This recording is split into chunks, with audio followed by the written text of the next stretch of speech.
Assalamualaikum warahmatullahi wabarakatuh. Selamat pagi, siang, sore, malam. Hari ini kita akan membahas mata kuliah yang sangat fundamental, yaitu pendahuluan dan pengantar matematika. Bersama saya, Supian Hadi. Dan tujuan presentasi ini adalah mengubah pandangan kita dari matematika yang sekedar rumus menjadi matematika sebagai cara berpikir yang logis dan terstruktur. Ini adalah pondasi yang akan kita gunakan di sepanjang studi kita. Oke. Definisi matematika. Apa sebenarnya matematika itu? Matematika yang berasal dari kata matema. Sebenarnya berarti ilmu pengetahuan atau hal yang dipelajari. Ini bukan hanya tentang angka-angka. Inti dari matematika adalah studi tentang bilangan, struktur, ruang, dan perubahan melalui pola yang sistematis. Matematika juga sering disebut bahasa universal ilmu pengetahuan. Mengapa? Karena ia menyediakan kerangka logis dan konsisten yang digunakan untuk memecahkan masalah dan memodelkan fenomena di hampir setiap bidang ilmu, mulai dari fisika hingga ekonomi. Sejarah singkat, akar matematika dari kuno hingga modern. Matematika bukanlah ilmu yang tiba-tiba muncul. Akarnya sudah ada sejak zaman kuno. Kita tahu, Mesir kuno dan Babilonia menggunakan matematika untuk membangun peradaban dan menghitung lahan.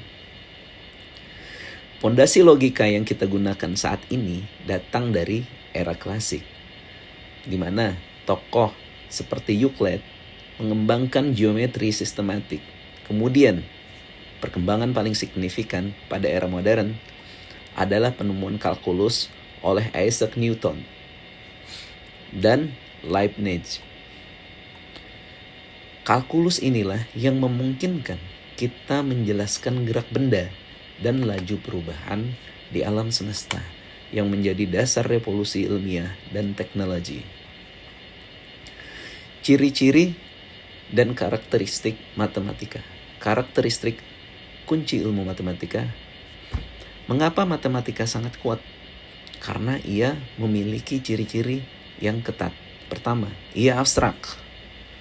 Kita tidak hanya membahas dua apel nyata, tetapi konsep dua itu sendiri. Kedua, ia harus logis dan sistematis. Tidak ada yang kebetulan. Setiap kesimpulan harus dapat dibuktikan secara rasional atau deduktif. Ketiga, ia berjenjang, hierarkis. Matematika harus dipelajari seperti menaiki tangga. Anda harus menguasai konsep dasar, misalnya aritmetika, sebelum bisa menguasai yang lebih kompleks seperti aljabar dan kalkulus.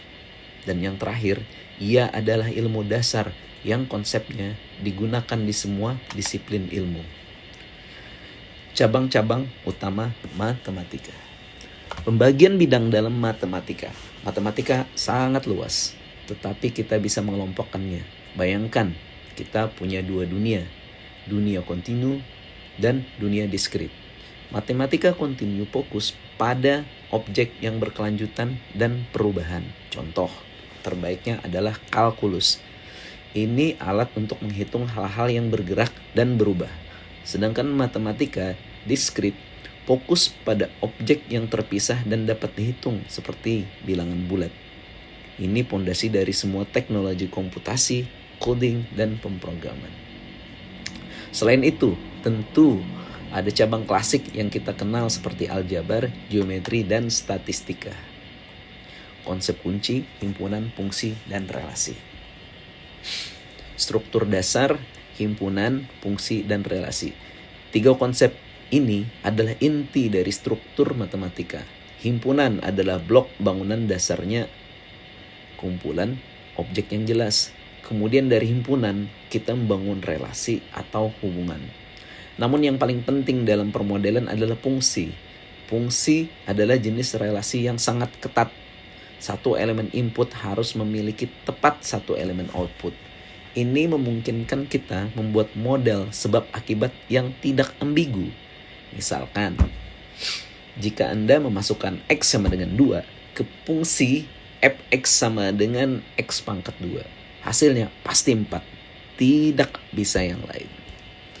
Sifat dasar dan prinsip pembuktian. Landasan operasi dan logika.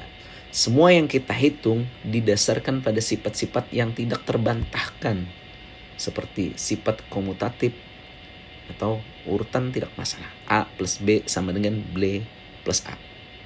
Dan asosiatif atau pengelompokan tidak masalah.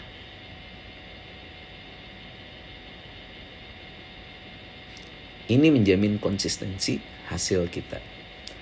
Lebih jauh, prinsip pembuktian adalah hal yang membuat matematika menjadi ilmu pasti. Kita tidak menerima kebenaran hanya karena terlihat benar. Kita harus membuktikannya secara logis. Misalnya, dengan pembuktian langsung atau metode kontradiksi. Peran dan fungsi matematika dalam kehidupan. Aplikasi praktis dan fungsi kritis matematika. Di mana matematika digunakan? Di mana-mana.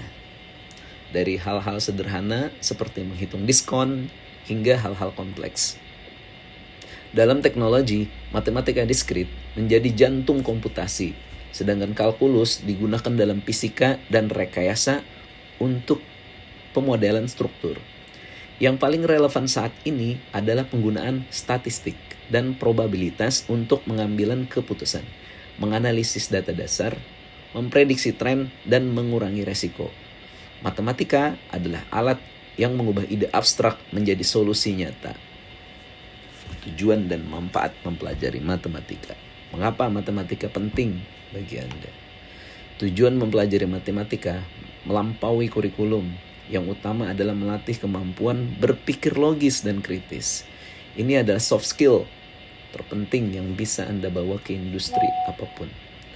Matematika juga meningkatkan ketelitian dan disiplin dalam bekerja. Dan bagi Anda yang tertarik pada teknik, data, atau keuangan, matematika adalah bahasa wajib yang akan membuka pintu peluang karir masa depan.